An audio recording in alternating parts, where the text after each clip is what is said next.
नमस्कार दोस्तों, welcome to exam Hunter. आज हम लोग गवर्नर के बारे में पढ़ने जा रहे हैं, जिसको हम राज्यपाल भी बोल सकते हैं। ये बीपीएससी मेंस के लिए काफ़ी इंपॉर्टेंट हो जाता है। अगर आप प्रीवियस ईयर क्वेश्चन बैंक देखोगे दोस्तों, तो बीपीएससी मेंस में हाई चांसेस होते हैं कि गवर्नर के बारे में पूछा जाए और उसके बिहार पर्सपेक्टिव के बारे में पूछा जाए। ठीक है दोस्तों, तो इसमें हम लोग क्या करेंगे कि इसमें हम लोग गवर्नर के बारे में पढ़ेंगे डिटेल में, पूरे डेप्थ में पढ़ेंगे कि क्या क्या जो इंडियन कॉन्स्टिट्यूशन है, जो हमारा जो संविधान है, उसमें गवर्नर के बारे में, राज्यपाल के बारे में क्या बताया गया है दोस्तों, उसके बारे में हम लोग देखेंगे। उसके बाद बिहार का जो गवर्नर है राज्यपाल का है, उससे बिहार से क्या रोल है, कंट्रोवर्शियल रोल रहा है या क्या है, बिहार पर्सपेक्टिव में पूछता है, उसको भी हम लोग डिस्कस करेंगे दोस्तों। ठीक है, तो अगर हम देखते हैं तो ये जो 67th बीपीएससी के लिए तैयारी कर रहे हैं और जो 66 मेंस की लिख रहे हैं, वो दोनों के लिए इंपॉर्टेंट है। ठीक है ना, क्योंकि इसमें हम बेसिक से करेंगे, स्टार्टिंग से करेंगे राज्यपाल के बारे में, और ये both Hindi as well as English medium दोनों बच्चों के लिए होगा दोस्तों। ठीक है, तो देखो, अगर हम इंडिया का जो पॉलिटिकल सिस्टम देखें ना, तो क्या सिस्टम है, उसको बोलते हैं पार्लियामेंट्री सिस्टम, जिसको संसदीय प्रणाली बोलते हैं दोस्तों। ठीक है, अब पार्लियामेंट्री सिस्टम क्या होता है, उसको समझने से पहले समझो कि जनरली देखा जाता है कि एक पार्लियामेंट्री सिस्टम होता है। देखो, अब कोई कंट्री होता है जिसका हेड होता है प्राइम मिनिस्टर, और कोई कंट्री होता है जिसका हेड होता है प्रेसिडेंट। ठीक है, तो एग्जाम्पल में ले लो दोस्तों यूएसए, और प्राइम मिनिस्टर में देख लो इंडिया, और दोस्तों यूके। ठीक है ना, जिसको जो ब्रिटेन है, यूके, यूनाइटेड किंगडम। तो यहाँ पर देखोगे तो पार्लियामेंट्री मतलब यहाँ का जो हेड होता है ना, वो किसको बोला जाता है, जो रियल जो एग्जीक्यूटिव हेड होता है वो प्राइम मिनिस्टर होते हैं। तो जिस कंट्री का जो रन कर रहा हो, जिस कंट्री का जो हेड प्रेसिडेंट हो, ठीक है दोस्तों, जो प्रेसिडेंट एग्जीक्यूटिव का हेड हो, सारे डिसीजन प्रेसिडेंट लेता है, उसको प्रेसिडेंशियल सिस्टम बोलते हैं। और जिसमें प्राइम मिनिस्टर, उसको संसदीय प्रणाली बोलते हैं, पार्लियामेंट्री सिस्टम बोलते हैं। ठीक है दोस्तों, तो हमने क्या हुआ कि जो हमारा जो देश आज़ाद हुआ, तो हमने क्या किया दोस्तों, पार्लियामेंट्री सिस्टम अडॉप्ट किए हैं। और एक क्वेश्चन आता है कि कहाँ से अडॉप्ट किए हैं। ठीक है दोस्तों, तो ये हम किए हैं यूके से किए हैं, यूनाइटेड किंगडम से किए हैं, जिसको ब्रिटेन के नाम से भी जाना जाता है। ठीक है दोस्तों, तो इस सिस्टम में क्या होता है ना कि इस सिस्टम में अगर देखा जाए तो सेंटर होता है और स्टेट है। जो इंडिया के हिसाब से अगर देखें तो उसमें सेंटर और स्टेट दोनों, जो संविधान जो है ना, दोनों स्टेट और सेंटर दोनों जगह पार्लियामेंट्री सिस्टम का प्रोविजन दिया, संसदीय प्रणाली का प्रोविजन दिया दोनों जगह। ठीक है ना, सेंटर में भी है और स्टेट में भी है। ठीक है ना, स्टेट को जो रूल करता है, स्टेट को जो रन करता है, वो किसके अंडर करता है, सीएम के अंदर और ये पीएम के अंदर। ठीक है ना, इसके अंदर देखोगे तो पार्लियामेंट होते हैं, पार्लियामेंट के 2 सदन होते हैं, लोकसभा और राज्यसभा। इस पर हम लोग बाद में देखेंगे। इसमें क्या होता है, विधानसभा, और कुछ स्टेट होते हैं जिसमें वो होते हैं विधान परिषद, जिसको लेजिस्लेटिव असेंबली और लेजिस्लेटिव काउंसिल बोला जाता है। ठीक है, तो हमारा जो देश जो अडॉप्ट किया है संसदीय प्रणाली है, पार्लियामेंट्री सिस्टम है, वो स्टेट पर भी देखा जाता है, राज्य पर भी देखा जाता है, और सेंट्रल लेवल पर भी देखा जाता है। ठीक है दोस्तों, तो हमें यहाँ पर क्या करना है, गवर्नर के बारे में पढ़ना है। तो गवर्नर के बारे में पढ़ने से पहले थोड़ा बहुत हम स्टेट के बारे में देख लेते हैं। ठीक है ना, अगर आप स्टेट देखोगे, जो राज्य का जो संविधान में जो प्रोविजन है, वो कौन से पार्ट में है, तो पार्ट 6 में है। ठीक है ना दोस्तों, इसको आप याद कर लीजिएगा। ठीक है ना, ये बीपीएससी प्रीलिम्स में पूछा जा सकता है, डेट इज वीवीआई है। ठीक है ना, पूछा जाता है कि कौन से पार्ट में है। ठीक है, अगर आप देखोगे तो जो राज्य है, जो स्टेट है, उसका प्रोविजन जो है अनुच्छेद 153 से लेके 167 के बीच है। तो जो आर्टिकल अनुच्छेद 153 से लेकर 167 के बीच का है ना दोस्तों, वो किस में आता है, राज्य के अंदर आता है। राज्य से रिलेटेड आर्टिकल अनुच्छेद है, और ये पार्ट 6 में आता है, जिसको जो संविधान में मेंशन है। ठीक है दोस्तों, यहाँ तक क्लियर। तो इसको क्या करना है, आपको इसको याद कर लेना है। अब देखो, अब क्या है कि जो संविधान का जो पार्ट 6 है, जो स्टेट के बारे में दर्शाता है, खासकर जो अनुच्छेद 153 से लेकर 167 तक दोस्तों। ठीक है ना, उसमें देखा जाए ना, तो जो स्टेट के जो एग्जीक्यूटिव बॉडी होते हैं ना, राज्य के जो कार्यपालिका होते हैं, जो राज्य को, जो स्टेट को कंट्रोल करते हैं दोस्तों, उसको एग्जीक्यूटिव बॉडी बोला जाता है। ठीक है, ठीक है ना, तो पार्ट 6 जो है ना, जो राज्य को कवर करता है, वो जनरली इसी के बारे में डील करता है, डील्स विथ स्टेट एग्जीक्यूटिव, मतलब राज्य का जो कार्यपालिका है उसके बारे में डील करता है। तो अगर आप देखोगे तो इसको देखो 3 भागों में बांटा गया है। ठीक है ना दोस्तों, जो एग्जीक्यूटिव बॉडी होते हैं, जो जो पूरे राज्य को, जैसे बिहार हो गया, उत्तर प्रदेश हो गया, दिल्ली हो गया, हरियाणा हो गया, पंजाब हो गया, तो ये सब जो राज्यों को जो रन करता है ना, वो कौन करता है? एग्जीक्यूटिव करता है। ठीक है ना दोस्तों, तो उसको भी देखा जाए तो उसको 3 भागों में बांटा गया है। पहला एग्जीक्यूटिव आता है गवर्नर, जिसको हम बोलते हैं राज्यपाल। हम इसके बारे में आज पढ़ने वाले हैं। ठीक है, उसके बाद आता है सीएम विथ सीओएम। मतलब क्या है कि जो हमारा जो चीफ मिनिस्टर होता है और साथ में जो उसके मंत्रिमंडल होते हैं, जिसको काउंसिल ऑफ मिनिस्टर होता है, उसको भी एग्जीक्यूटिव में काउंट किया जाता है। ठीक है ना, यहाँ तक क्लियर। नेक्स्ट होता है एडवोकेट जनरल। जैसे क्या है कि कोई केसेस वगैरह आ जाता है दोस्तों, बिहार स्टेट के गवर्नमेंट के अगेंस्ट कोई केसेस आ जाता है हाई कोर्ट में, वहाँ के हाई कोर्ट में। जैसे पटना ले लो, तो पटना हाई कोर्ट में कोई आदमी गया, बिहार गवर्नमेंट को कुछ चैलेंज कर रहा है उसकी कुछ पॉलिसी को, तो बिहार गवर्नमेंट की तरफ से कौन रिप्रेजेंट करता है? वो एडवोकेट जनरल करता है। ठीक है ना, तो ये भी एग्जीक्यूटिव में आता है। यहाँ तक क्लियर। तो पूछा जा सकता है ऑप्शन में, प्रीलिम्स में, कि जो एग्जीक्यूटिव बॉडी होते हैं उसमें कौन कौन आते हैं। तो पहला आ गया राज्यपाल, ठीक है, chief minister with council of minister, जो उसके मंत्रिमंडल होते हैं सारे आ जाएंगे एग्जीक्यूटिव में। और एक होता है एडवोकेट जनरल, जो वकील जो होते हैं ना, सीनियर जो जज होते हैं, इसके बारे में अलग हम क्लासेस करेंगे एडवोकेट जनरल के बारे में, उसके क्या क्या क्राइटेरिया होते हैं वो आ जाएगा। ठीक है, अब देखो अब क्या है, जो गवर्नर होते हैं ना उसको प्रमुख कार्यकारी बोलते हैं, प्रमुख कार्यकारी बोलते हैं, chief executive head of the state. ठीक है ना, अब देखो क्या होता है यहाँ पर। तो जैसे एक स्टेट हो गया, जैसे सपोज करो हम बिहार के बारे में पढ़ रहे हैं, तो हम बिहार के बारे में ही पढ़ते हैं। ठीक है, तो बिहार में क्या है कि एक गवर्नर होगा। ठीक है, आप कमेंट बॉक्स में लिख के बताइए कि बिहार का भी गवर्नर कौन है। ठीक है ना, बिहार का गवर्नर कौन है, एक क्वेश्चन है, आप लिख के बताइएगा। एक हो जाएगा हमारा जो सीएम विथ जो मंत्रिमंडल है, जो नीतीश जी हो गए, और एक जो एडवोकेट जनरल है। ठीक है ना, तो यहाँ पर क्या बोल रहा है कि जो chief executive of the state, जो प्रमुख कार्यकारी है ना, ये है। लेकिन अगर रियल में देखा जाए ना दोस्तों, तो जो पावरफुल जो होता है ना, जो सबसे पावरफुल होता है ना, वो कौन होता है? चीफ मिनिस्टर होता है।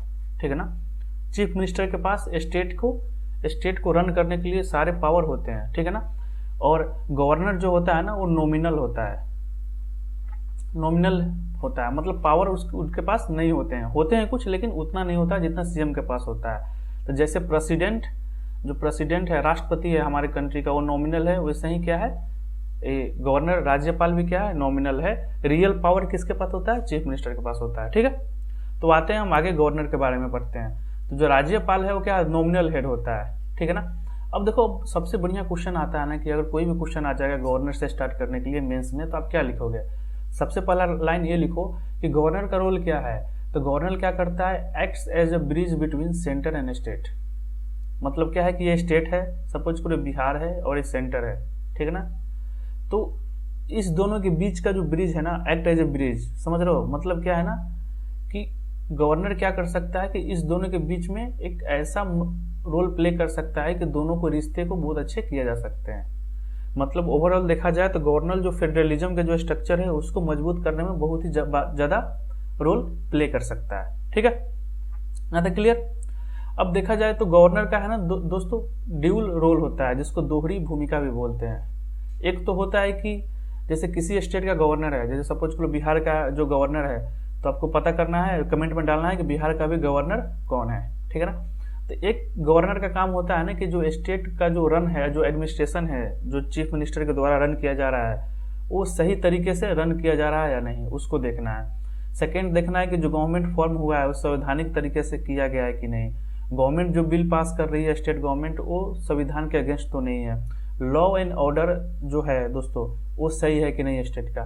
तो एक रोल ए हो गया। ठीक है ना, सेकेंड रोल हो गया कि सारे इंफॉर्मेशन उसको क्या करना है, सेंटर को प्रोवाइड करना है। Centre in the sense president को प्रोवाइड करना है। ठीक है दोस्तों, तो क्या बोला जाता है कि जो गवर्नर का रोल है ना वो ड्यूल रोल है, मतलब जिसको दोहरी भूमिका बोला जाता है।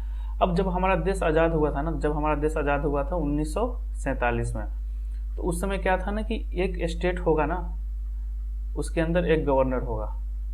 जैसे बिहार के लिए अलग, उत्तर प्रदेश के लिए अलग, समझ रहे हो। लेकिन क्या हुआ कि इसको फिर चेंज कर दिया गया। लेकिन इसको आप याद कीजिएगा, इसको याद कर लीजिए, जनरली पूछा जाता है एग्जाम में। 7वां संवैधानिक संशोधन किया गया, 7th कॉन्स्टिट्यूशनल अमेंडमेंट एक्ट। ठीक है ना, वो 1956 में 7वां संवैधानिक संशोधन अधिनियम लाया गया। इसके थ्रू क्या बोला गया कि एक गवर्नर एक या दो से अधिक राज्य का गवर्नर हो सकता है, ठीक है ना। मतलब एक राज्यपाल एक स्टेट से अधिक स्टेट का भी एक साथ ही राज्यपाल हो सकता है। जैसे एग्जांपल देख लो, सपोज करो कि बिहार का राज्यपाल है, ठीक है ना, तो सेंटर क्या करेगा, उसको बिहार बोलेगा उसकी ठीक है तुम बिहार का भी राज्यपाल रहो, साथ ही साथ आप यूपी का भी रहो, मतलब आपको एक साथ दो देखना है, ये कर सकता है, पॉसिबिलिटी है। ये कैसे लाया गया था दोस्तों, इसको याद रखिएगा। जो 7वां संवैधानिक संशोधन हुआ था 1956 में, उस समय इसको लाया गया था, ठीक है। तो आपके लिए एक और क्वेश्चन, ठीक है ना। अभी फिलहाल में क्या हुआ है दोस्तों कि जो पुडुचेरी है, पुडुचेरी में पहले लेफ्टिनेंट जनरल जो थी, लेफ्टिनेंट गवर्नर थी, जनरल बोल रहा हूँ, लेफ्टिनेंट गवर्नर थी वो किरण बेदी थी, ठीक है ना दोस्तों। तो उनको हटा दिया गया है, सेंटर ने उनको क्या किया कर दिया, उनको लेफ्टिनेंट गवर्नर के पोस्ट से हटा दिया। और एक कौन से स्टेट के गवर्नर को प्रभारी मतलब सौंप दिया कि ठीक है अभी पुडुचेरी को आप टेम्पररी पर्पस पर आप पुडुचेरी के भी गवर्नर है, लेफ्टिनेंट गवर्नर है, वहां भी आप देखोगे, ठीक है ना। तो आप कमेंट करके बताना है क्वेश्चन सेकंड कि इसका आंसर क्या होगा, ठीक है। यहाँ तक क्लियर। अब आगे आते हैं, देखो क्या होता है। हमने देख लिया क्या, गवर्नर के बारे में पढ़ लिया क्या होता है। अब देखो गवर्नर को अपॉइंटमेंट जो उसको नियुक्त किया जाता है गवर्नर को, वो कैसे किया जाता है, ठीक है। तो देखो अब क्या है, अगर हम देखेंगे दोस्तों तो ये सबसे इंपॉर्टेंट क्वेश्चन है बीपीएससी में प्रीलिम्स के लिए कि कहाँ से गवर्नर का जो अपॉइंटमेंट है, जो नियुक्ति करते हैं, वो प्रोसीजर कहाँ से लिया गया है, ठीक है दोस्तों।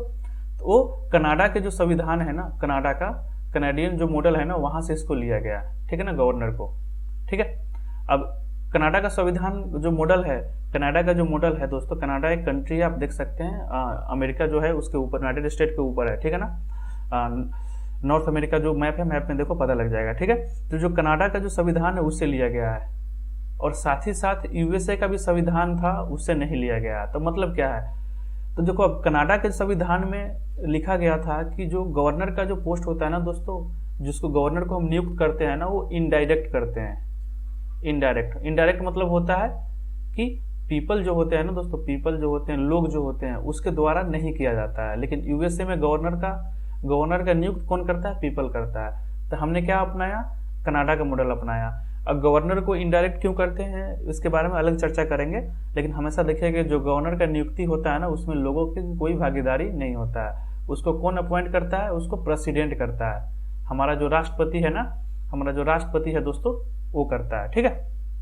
तो अपॉइंट नियुक्त कौन करता है, राष्ट्रपति करता है। तो जनरली देखा जाए तो सेंटर ही करता है, जो हमारा जो प्राइम मिनिस्टर है, काउंसिल ऑफ मिनिस्टर है, जो मंत्रिमंडल है, जो एनडीए अभी जो बीजेपी की सरकार है, जनरली देखा जाए तो वही करते हैं, ठीक है ना। जो गवर्नमेंट सेंटर में रहेगा वही करते हैं, लेकिन प्रेसिडेंट के नाम पर किया जाता है। तो क्या बोला गया है कि प्रेसिडेंट और गवर्नर नॉमिनल है, रियल हेड कौन होते हैं, प्राइम मिनिस्टर होते हैं। तो प्राइम मिनिस्टर क्या बोलेगा प्रेसिडेंट को कि आपको इस स्टेट के गवर्नर को, हम इस स्टेट के गवर्नर को नियुक्त कर रहे हैं, इस बंदे को, इस स्टेट के गवर्नर को, प्रेसिडेंट ओके कर देगा, उस पर साइन कर देगा, ठीक है ना। तो यहाँ पर क्या लिखा हुआ है कि प्रेसिडेंट के द्वारा नियुक्त किया जाता है गवर्नर, ठीक है ना, लेकिन रियल पावर जो होता है ना नियुक्ति का, वो प्राइम मिनिस्टर और उसके जो मंत्रिमंडल है, काउंसिल ऑफ मिनिस्टर या कैबिनेट ऑफ मिनिस्टर, उसके अंदर होता है। अब यहाँ पर दोस्तों लिखा है by warrant under his hand and seal. मतलब क्या है, इसका मतलब क्या है ना कि प्रेसिडेंट तो नियुक्त कर देगा प्राइम मिनिस्टर के कहने पर, लेकिन जब प्राइम मिनिस्टर कहेगा तो प्रेसिडेंट जब मन चाहे तब गवर्नर को उस स्टेट से हटा सकता है। मतलब क्या है कि प्रेसिडेंट जब भी चाहे उसको हटा सकता है। मतलब जो नियुक्ति है गवर्नर का, वो किसके हाथ पर डिपेंड करता है, वो प्रेसिडेंट के हाथ पर डिपेंड करता है, और इनडायरेक्ट बोलो तो प्राइम मिनिस्टर के हाथ पर डिपेंड करता है, जब चाहे वो उसको हटा सकता है, ठीक है। ठीक है, तो मतलब क्या है कि जो कैनेडियन मॉडल में क्या बोलता है कि सेंट्रल गवर्नमेंट के द्वारा अपॉइंट किया जाएगा, ठीक है ना। तो हमेशा ध्यान रखना, ये भी एक क्वेश्चन यहाँ से पूछा जा सकता है प्रीलिम्स में दोस्तों, यहाँ से पूछा जा सकता है। सेकंड क्वेश्चन यहाँ से पूछा जा सकता है कि जो गवर्नर है दोस्तों, उसको कौन किसके द्वारा अपॉइंटमेंट होता है, नियुक्ति होता है इंडिया में, तो राष्ट्रपति का होता है, ठीक है। और जनरली बोला जाता है ना कि जो केंद्र सरकार के नुमाइंदे होते हैं, जो नॉमिनी होते हैं, मतलब केंद्र सरकार जिसको भी चाहे उसको उठा के किसी भी स्टेट के गवर्नर बना सकता है, और स्टेट के जो वर्किंग प्रोसेस है, जो रन कर रहा है, उसके बारे में अब वो देख रेख उसको मिल सकता है सेंटर को, ठीक है। अब देखो क्या है, एक जजमेंट आया था जो मेंस में लिखा जा सकता है, जिसमें सुप्रीम कोर्ट जो हमारा जो सर्वोच्च न्यायालय है, जो हमारा जो सुप्रीम कोर्ट है, उसने उन्होंने क्या बोला था 1979 में 79 में कि जो गवर्नर का पोस्ट है ना, एक तरह से रोजगार नहीं है, कि एक एम्प्लॉयमेंट नहीं है कि सेंटर किसी को एम्प्लॉयमेंट दे रहा है। गवर्नर का पोस्ट है ना कॉन्स्टिट्यूशनल पोस्ट है। मतलब क्या है दोस्तों, एक स्वतंत्र संवैधानिक कार्यकाल है, ठीक है ना, कॉन्स्टिट्यूशनल पोस्ट है। इसमें क्या करना है गवर्नर को कि गवर्नर सेंटर के कहने पर काम नहीं करेगा। गवर्नर का एक संवैधानिक पोस्ट है, संविधान में जो पावर्स दिए गए हैं, गवर्नर बिना बायस तरीके से उस पर एक्ट करेगा। ठीक है दोस्तों, तो हमने क्या किया, अपॉइंटमेंट के बारे में देख लिया। अब हम देखते हैं दोस्तों क्वालिफिकेशन के बारे में, ठीक है ना, कि गवर्नर के क्वालिफिकेशन क्या होता है। तो बस 2 क्वालिफिकेशन याद रखिए जो हमारे संविधान में दिया है, कि पहला वो भारत का नागरिक होना चाहिए, that is the citizen of India, वो भारत का सिटीजन होना चाहिए, ठीक है ना। और सेकेंड जो सबसे ज़्यादा इंपॉर्टेंट है, जो एग्जाम में पूछे जाते हैं दोस्तों, इसको आप याद रख लीजिए, गवर्नर का जो एज होना चाहिए ना 35 साल या 35 साल से अधिक होना चाहिए, उससे कम नहीं होना चाहिए। मतलब 35 साल से कम नहीं होना चाहिए, 35 साल से दोस्तों कम नहीं होना चाहिए। यहाँ तक क्लियर। अब देखो, अब 2 क्वालिफिकेशन हो गए। अब देखो एक कन्वेंशन हुआ था, मतलब एक कन्वेंशन मतलब क्या होता है ना, कि आपस में सम्मेलन हुआ था, आपस में मिलजुल के एक डिसीजन लिया गया कि चलो, अगर हम गवर्नर का जनरली पोस्ट होता है ना, राज्यपाल का पोस्ट होता है ना, डिस्प्यूट होता है। स्टेट के जो चीफ मिनिस्टर होते हैं ना, वो हमेशा एक्यूज करते हैं कि गवर्नर है ना हमारे वर्क में इंटरफेयर कर रहा है। तो 2 एक सम्मेलन हुआ, ये सम्मेलन होता है, इसका कोई एक लॉ या कोई संविधान इस समय मेंशन नहीं होता, जस्ट लाइक चलो हम लोग आपस में एग्री करके मान लेते हैं, ठीक है ना दोस्तों, उसको बोलते हैं 2 कन्वेंशन। तो 2 कन्वेंशन हुआ, ठीक है ना। उसमें बोला गया कि जब भी कोई गवर्नर होगा ना, वो स्टेट का नहीं होगा, आउटसाइडर होगा। सपोज कर लो कि बिहार में किसी गवर्नर को हम नियुक्त कर रहे हैं, तो गवर्नर होगा ना वो बिहार का नहीं होगा, वो भले यूपी का हो सकता है, पंजाब का हो सकता है, हरियाणा का हो सकता है, उत्तराखंड का हो सकता है, साउथ इंडिया का हो सकता है, गुजरात का हो सकता है, लेकिन वो बिहार का नहीं होगा। तो एक कन्वेंशन जो अभी जनरली फॉलो किया जाता है, देखना अभी भी आपको देखोगे तो गवर्नर का लिस्ट, राज्यपाल का लिस्ट निकाल लो आप, ठीक है ना। जो हमारे कितने स्टेट हैं, 28 वो स्टेट हैं, 28 स्टेट हैं, उसके राज्यपाल का आप लिस्ट निकालो। उसमें आप देखोगे तो जो राज्यपाल है ना, वो हमेशा आउटसाइडर होंगे, उस स्टेट का नहीं होगा, ठीक है। सेकेंड कन्वेंशन किया गया ना, कि जो प्रेसिडेंट अपॉइंट करेगा ना गवर्नर को, जनरली गवर्नर को कौन अपॉइंट करता है, प्राइम मिनिस्टर, लेकिन संविधान में लिखा हो गया है कि प्रेसिडेंट अपॉइंट करेगा। तो प्रेसिडेंट प्राइम मिनिस्टर के कहने पर अपॉइंट करता है इसे, ठीक है ना। तो जो प्रेसिडेंट अपॉइंट करेगा, हमारा जो राष्ट्रपति अपॉइंट करेगा दोस्तों, तो अपॉइंट करने से पहले वहां के जो स्टेट के चीफ मिनिस्टर का सलाह लेगा, ठीक है ना। उस चीफ मिनिस्टर से पूछेगा कि हाँ, मतलब कंसल्ट करेगा।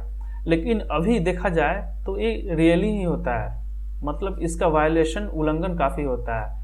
कोई भी गवर्नर का अपॉइंटमेंट करने से पहले जो सीएम है उसकी सलाह नहीं लिया जाता है, इसलिए क्योंकि ये जो आप पढ़ रहे हो ना, वो कन्वेंशन है, मान लिया गया कि चलो हाँ ऐसा ऐसा करना चाहिए। कोई एक्ट या कोई रूल नहीं है जिसके कारण कि अगर हम कंसल्ट नहीं करेगा तो वायलेट होगा। तो जनरली देखा जाए तो ऐसा कुछ नहीं होता है, यही पॉइंट ऑफ डिस्प्यूट होता है, ठीक है ना। अभी गवर्नर हमेशा, जैसे अभी क्या है, वेस्ट बंगाल का गवर्नर हो गया, हमेशा अभी न्यूज में है, राजस्थान का गवर्नर न्यूज में था, ठीक है ना। उसके बाद पिछले साल आप देखोगे तो इसका क्या बोलते हैं, नॉर्थ ईस्ट में एक स्टेट है अरुणाचल प्रदेश का, उसका कंट्रोवर्शियल रोल प्ले किया। तो क्यों? क्योंकि जो प्रोविजन है, कन्वेंशन है, जो सीएम से कंसल्ट करके करना है, उससे जनरली किया नहीं जाता है, ठीक है।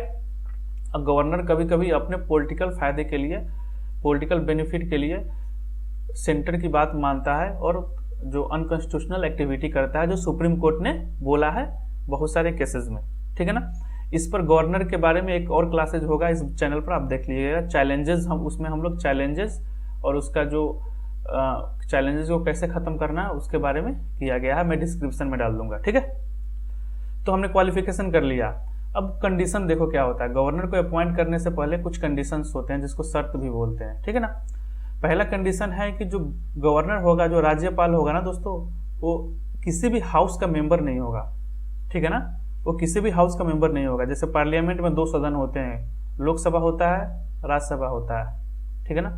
तो इस दोनों हाउस का मेंबर नहीं होना चाहिए, न स्टेट लेजिस्लेचर विधानसभा का मेंबर होना चाहिए। तो पहला कंडीशन ये है। सेकंड कंडीशन है कि ऑफिस ऑफ प्रॉफिट मतलब लाभ वाले पद पर नहीं होना चाहिए। अब ऑफिस ऑफ प्रॉफिट मतलब क्या होता है कि सपोज कर लो कि कोई पीएसयू है गवर्नमेंट का, ठीक है ना, तो पीएसयू है या कोई कंपनी है, उसमें जो गवर्नमेंट का कंपनी है या गवर्नमेंट का कोई कॉन्ट्रैक्ट निकाला, कोई रोड बनाना है या कुछ बनाना है, तो उसमें आपका साझेदारी हो, उसमें आप पैसा लगाए हो, ठीक है ना, तो ये हो गया प्रॉफिट, ठीक है ना। तो ऐसे ऐसे पद पर नहीं होना चाहिए। अब कोई पीएसयू में आपका स्टेक है, जैसे 20% स्टेक हो गया, साथ में आप गवर्नर बन गए हो, तो आपका हर डिसीजन होगा कि आपको प्रॉफिट दिलाए, तो इस तरह के को क्या बोलते हैं, ऑफिस ऑफ प्रॉफिट बोलते हैं। तो उस पद पर नहीं होना चाहिए, ठीक है। और गवर्नमेंट जो भी राज्यपाल होता है ना, उसको राजभवन मिलता है, तो उसका जो भी बेनिफिट है, फैसिलिटीज है, बिना रेंट पे किए वो यूज कर सकता है। यहाँ तक क्लियर। अब देखो इम्यूनिटी देखते हैं, ठीक है ना। अब इम्यूनिटी मतलब क्या होता है ना कि बचाव, कोई भी आप काम किए हो, कोई गलत काम कर रहे हो या कुछ कर रहे हो, तो उससे आप बच गए, ठीक है ना, तो उसको इम्यूनिटी बोलते हैं। तो गवर्नर को इम्यूनिटी मिलता है। तब यहाँ पर हम दो चीज को फोकस करेंगे, क्रिमिनल को फोकस करेंगे और सिविल को फोकस करेंगे, ठीक है ना। तो क्रिमिनल में क्या होता है ना कि गवर्नमेंट है ना इम्यून है कोई भी क्रिमिनल प्रोसीडिंग से। अगर गवर्नर अपने समय में किसी स्टेट का, जैसे सपोज करो बिहार का गवर्नर है, उस पर कोई क्रिमिनल चार्ज लग गया, ठीक है ना, गवर्नर अभी है लेकिन उस पर कोई क्रिमिनल चार्ज लग गया, तो वो क्या है, इम्यून हो जाएगा, ठीक है ना। कोई भी इस पर क्रिमिनल प्रोसीडिंग नहीं होगा जब तक वो गवर्नर है, ठीक है ना। वो उसको अरेस्ट नहीं किया जा सकता, ना उसको जेल भेजा जा सकता है, ठीक है ना। तो एक क्रिमिनल में क्रिमिनल प्रोसीडिंग नहीं किया जा सकता। तो हमेशा ध्यान रखना कि क्रिमिनल प्रोसीडिंग नहीं किया जा सकता, इसमें गवर्नर को फायदा होता है, ठीक है ना। लेकिन सिविल प्रोसीडिंग हम कर सकते हैं, ठीक है ना, सिविल प्रोसीडिंग कर सकते हैं। अब क्रिमिनल और सिविल प्रोसीडिंग में डिफरेंस क्या है, आप कमेंट बॉक्स में करके बताइएगा, ठीक है ना। जनरली देखो कि अगर क्रिमिनल एक्टिविटीज से रिलेटेड कोई केसेस होता है ना, उसको क्रिमिनल बोलते हैं। सिविल मतलब क्या होता है, झगड़ा विवाद हो गया, जमीन का लफड़ा, जनरल भाषा बता रहा हूँ, शादी का विवाद हो गया, जमीन का विवाद हो गया, समझ रहे हो, दहेज विवाद हो, तो ये सब क्या हो गया कि ये सब सिविल कोर्ट हो गया। जैसे तलाक उलाक देना है तो आप कहाँ जाओगे, सिविल कोर्ट जाओगे, तो ये सब सिविल में आ गया। किसी को आप मर्डर कर दिए, ठीक है ना, कहीं जाकर बम फोड़ दिए, तो ये सब क्या है, क्रिमिनल एक्टिविटी में आ गया। क्रिमिनल एक्टिविटी का कोई भी केसेस लगता है गवर्नर को, तो गवर्नर को अरेस्ट हम नहीं कर सकते, ना उसको जेल भेज सकते हैं, वो पूरा इम्यून है, उससे आज़ाद है। लेकिन सिविल में ऐसा नहीं होगा, ये ध्यान रखना है, काफ़ी इंपॉर्टेंट है, जो क्वेश्चन पूछे जाते हैं बीपीएससी में। सिविल में हम गवर्नमेंट के खिलाफ, अगर कोई गवर्नर के, राज्यपाल के खिलाफ कोई भी अगर सिविल केसेस जो होते हैं अगर वो लगाए जाते हैं, तो लगाने के पहले 2 मंथ पहले हम उसको गवर्नर को एक नोटिस भेजेंगे। 2 महीना पहले एक क्वेश्चन पूछे जाते हैं कि कितने महीने पहले भेजते हैं, तो 2 महीना पहले भेजेंगे दोस्तों, ठीक है ना। उसके बाद 2 महीना के बाद गवर्नर का, राज्यपाल का क्या रिस्पॉन्स होगा, उसके बाद क्या होगा कि हम उस पर कार्रवाई किया जा सकता है। तो हमेशा ध्यान रखना कि क्रिमिनल में नहीं होता है, सिविल में हम कर सकते हैं। लेकिन सिविल में कंडीशन क्या है दोस्तों, 2 महीना का हम क्या करेंगे, उसको 2 महीना का हम नोटिस भेजेंगे, ठीक है, ठीक है। यहां तक क्लियर हो गया। अब देखो, अब नेक्स्ट पढ़ते हैं आप गवर्नर के बारे में। ओथ जो शपथ लेता है वो कौन दिलाता है, ये भी इंपॉर्टेंट है, जो बीपीएससी में पूछे जाते हैं, वन लाइनर है, ठीक है ना। तो हमेशा ध्यान रखना कि जो चीफ जस्टिस होता है ना, जो चीफ जस्टिस होता है ना हाई कोर्ट का, जैसे बिहार है तो बिहार के गवर्नर को कौन ओथ दिलाएगा, तो बिहार के जो पटना हाई कोर्ट है ना, उसका जो सीजे है, चीफ जस्टिस है, जो न्यायपालिका का जो सबसे हेड है उस पटना हाई कोर्ट का, वो दिलाएगा, ठीक है ना। अगर सपोज करो कि चीफ जस्टिस एब्सेंट रहा तो कौन दिलाएगा, तो इसके बाद जो पटना हाई कोर्ट में जो सबसे सीनियर मोस्ट जज है, या कोई स्टेट का जो सबसे सीनियर जो जज है चीफ जस्टिस के बाद, वो दिलाएगा, ठीक है। तो ये क्या होता है दोस्तों, वो दिलाने का काम हो गया। अब टर्म कितने होते हैं, कितने साल के लिए होता है, तो जनरली संविधान में क्या दिया हुआ है ना दोस्तों, 5 साल के लिए दिया हुआ है। ये याद कर लेना कि 5 साल का टर्म होता है कि गवर्नमेंट, किसी भी राज्यपाल को हम किसी स्टेट में हम अपॉइंट करते हैं तो 5 साल के लिए करते हैं। लेकिन ये 5 साल जो है ना, पूरा डिपेंड करता है सेंटर पर। किस पर करता है, सेंट्रल गवर्नमेंट पर। सपोज करो कि 1 साल के अंदर ही प्राइम मिनिस्टर चाहा तो निकलवा लेगा कि चलो तुमको गवर्नर से हटाते हैं, तो हटा सकता है। मतलब क्या है कि रियल पावर किसके पास है, प्राइम मिनिस्टर के पास है। लेकिन संविधान में क्या लिखा हुआ है कि प्रेसिडेंट के प्लेजर जो होता है, प्रेसिडेंट जब चाहेगा तब अपॉइंट करेगा, जब चाहेगा तब उसको हटा सकता है। तो इनडायरेक्ट वे हटा रहा है प्राइम मिनिस्टर ही, लेकिन संविधान में क्या दिया हुआ है, प्रेसिडेंट, क्योंकि प्रेसिडेंट क्या होता है, हेड ऑफ द स्टेट होता है। तो अगर क्वेश्चन में आएगा प्राइम मिनिस्टर हटाता है या प्रेसिडेंट हटाता है, तो आपको क्या करना है, प्रेसिडेंट वाले को टिक करना है, प्राइम मिनिस्टर को नहीं टिक करना है, ठीक है ना। रियल में प्राइम मिनिस्टर ही करता है, लेकिन संविधान में प्रेसिडेंट दिया हुआ है, प्रेसिडेंट के जो कॉन्स्टिट्यूशनल पोस्ट है उसकी गरिमा को मेंटेन करने के लिए, ठीक है ना। तो 5 साल के लिए तो है ही, लेकिन प्रेसिडेंट इसको कभी भी हटा सकता है। यहाँ तक क्लियर हो गया।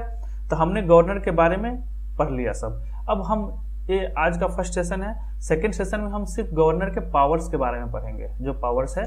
उसके बाद क्या होगा ना दोस्तों, गवर्नर अच्छे तरीके से कंप्लीट हो जाएगा और आपको लक्ष्मीकांत पढ़ने की जरूरत नहीं पड़ेगी, और लक्ष्मीकांत पढ़ोगे तो आप आसानी से उसको क्लियर कर सकते हो, ठीक है दोस्तों। तो आज के लिए इतना ही, मिलते हैं अगले सेशन में फिर इसके पार्ट सेकंड के साथ। इस चैनल को देखने के लिए आपका दिन शुभ हो। Have a nice day.